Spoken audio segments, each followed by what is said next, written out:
Mi nombre es Deiser Cleiden Ocorochala. Esta es la actividad 1 de la asignatura ética del programa de Ingeniería Civil de la Universidad Militar Nueva Granada. ¿Para qué sirve la ética? La ética, desde la perspectiva filosófica, es vista como el objetivo de fundamentar y poder justificar de una manera racional cada uno de los anhelos y los juicios que tienen que ver con el fenómeno de la moral.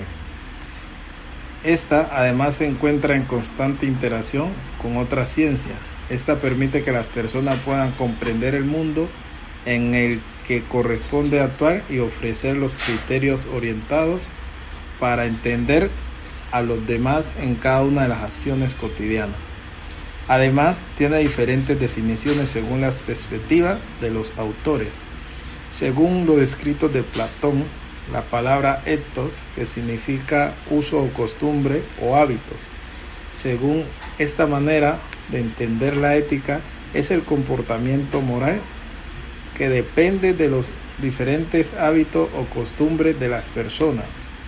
A. de la Cortina argumenta acerca de la ética derivada de la palabra ethos, al igual que el anterior argumento de carácter o modo de las personas. En cambio, Fernando afirma que el objetivo de la ética es referenciar el mejoramiento de la vida humana de las personas que lo conforman en la sociedad. El siguiente cuadro explica de manera detallada las generalidades de la ética. ¿Para qué sirve la ética? La ética, desde la perspectiva filosófica, es vista como el objetivo de fundamentar y poder justificar de una manera racional cada uno de los anhelos y los juicios que tienen que ver con el fenómeno de la moral. Esta además se encuentra en constante interacción con otra ciencia. Esta permite que las personas puedan comprender el mundo en el que corresponde actuar y ofrecer los criterios orientados para entender a los demás en cada una de las acciones cotidianas. Además, tiene diferentes definiciones según las perspectivas de los autores. Según los escritos de Platón, la palabra ethos, que significa uso o costumbre o hábitos. Según esta manera de entender la ética, es el comportamiento moral que depende de los diferentes hábitos o costumbres de las personas.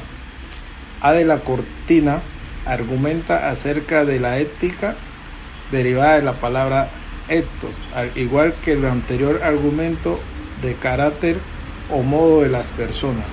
En cambio, Fernando afirma que el objetivo de la ética es referenciar el mejoramiento de la vida humana de las personas que lo conforman en la sociedad.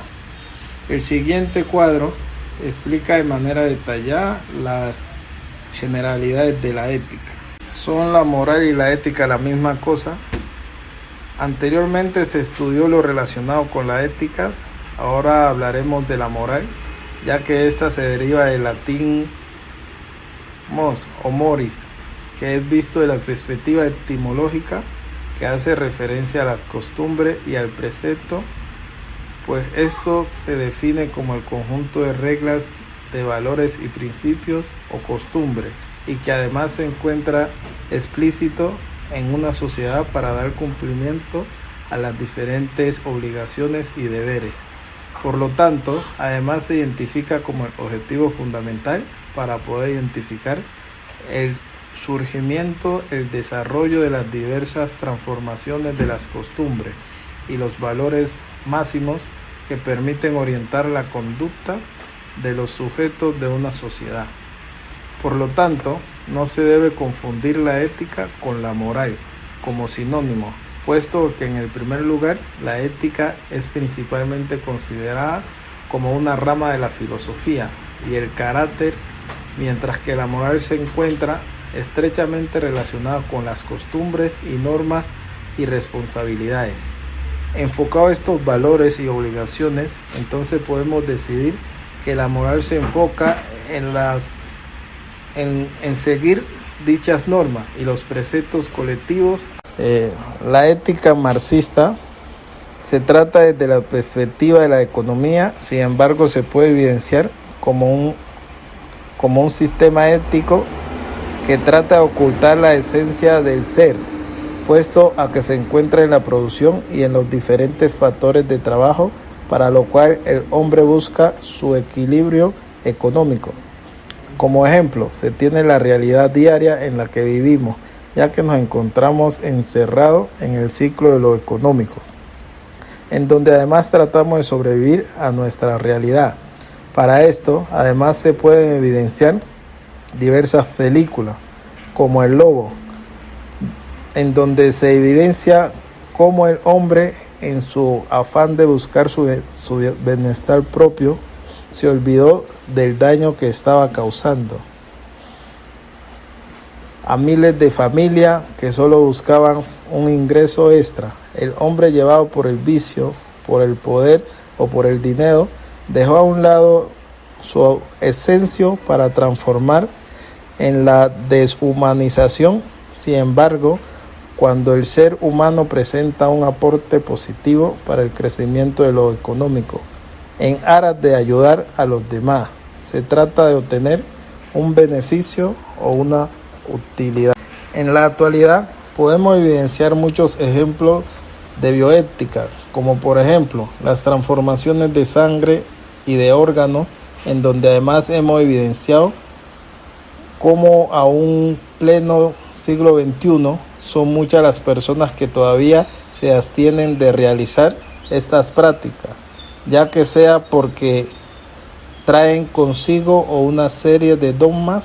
Además, esto de la bioética ha generado muchos debates en nuestra sociedad, incluso en muchos de los casos son mal vistos, y como sucede con la eutanasia o el aborto. Estos son algunos de los ejemplos que podemos obtener en nuestro entorno sobre la bioética.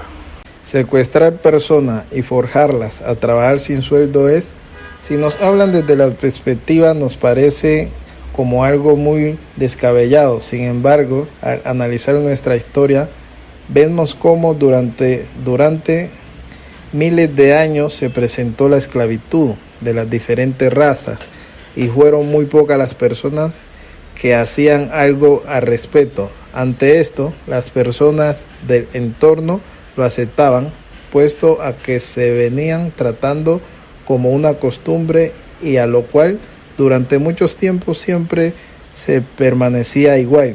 Estas personas no eran tratadas como seres humanos. Al principio de equidad no existen en ese entonces.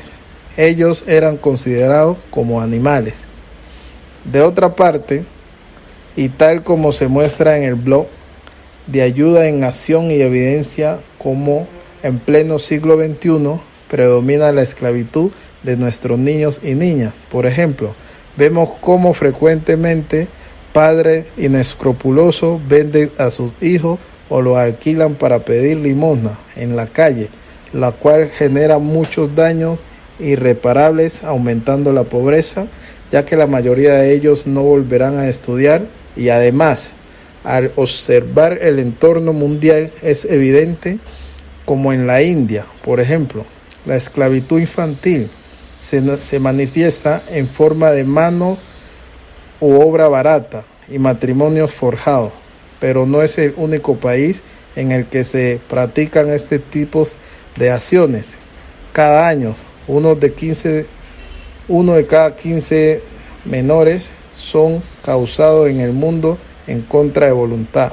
La mayoría son niñas y se encuentran en África, pero en países como Indonesia, Pakistán, tienen también una alta tasa de matrimonio forjado. Si es normalmente aceptable, puesto a que lo mencionamos anteriormente, son muchos los países que realizan estas prácticas, como lo vivimos en la India, y los individuos ya lo hacen parte de la realidad, puesto a que forman parte de sus costumbres. Y cuando hablamos de la moral, como lo indicamos al inicio, hace referencia a un conjunto de normas, por lo tanto una comunidad que ya es íntegra en este tipo de normas, se hace como algo normal y aceptable.